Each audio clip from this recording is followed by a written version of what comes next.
Programme دور دیش کے لوگ سے ایم شارق سعید کا سلام. ہم آپ کے لیے پیش کرتے ہیں کیپٹل سیول ہو، پورٹ آف سٹی بوسان ہو یا انچن یا پھر ساؤتھ کوریا کا کوئی بھی صنعتی شہر ڈیگو سٹی ہو.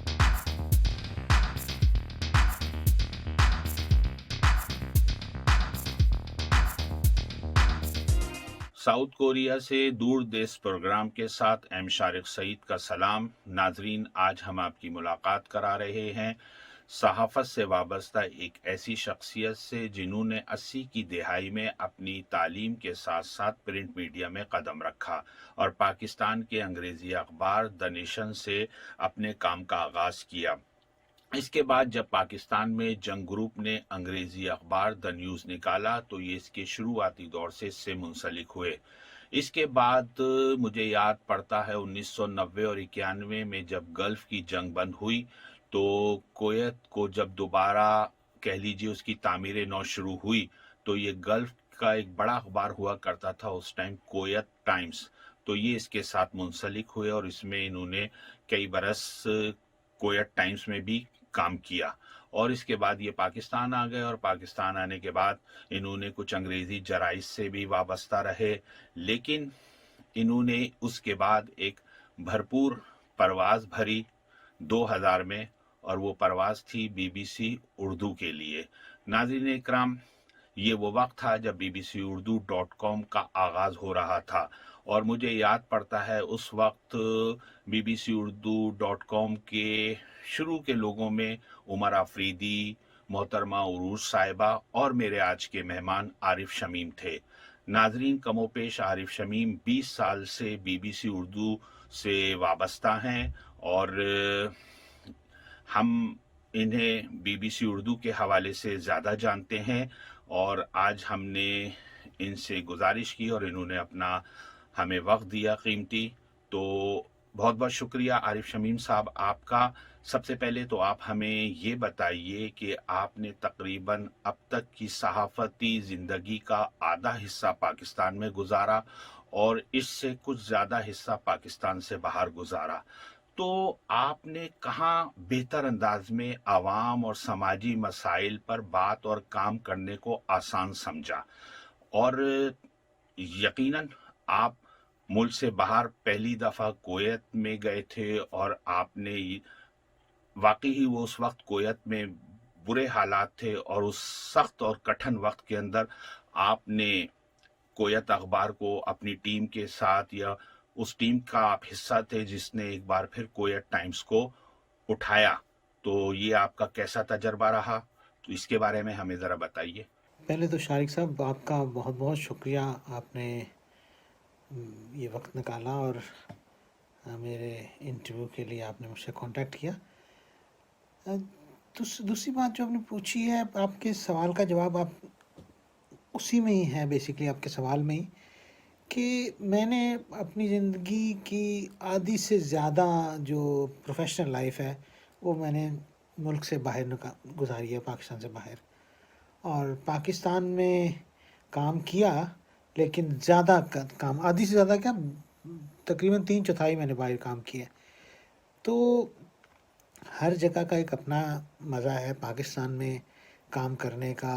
جو میں نے نیشن سے نیوز آن سنڈے میں اس میں جو کام کیا اس کا ایک اپنا مزہ تھا. وہ انویسٹیگیٹو جرنلزم کرتے تھے ہم، ایڈیٹنگ سے شروع کیا میں نے. تو موازنہ کرنا ذرا میرے لیے تھوڑا سا مشکل ہے، کیونکہ ہر ایک کے اپنے اپس اینڈ ڈاؤنز ہیں. ادھر ہم اتنی رپورٹنگ نہیں کرتے جتنی باہر کرتے تھے پاکستان میں. لیکن ہیونگ سیڈ اٹ، جتنی آزادی لکھنے کی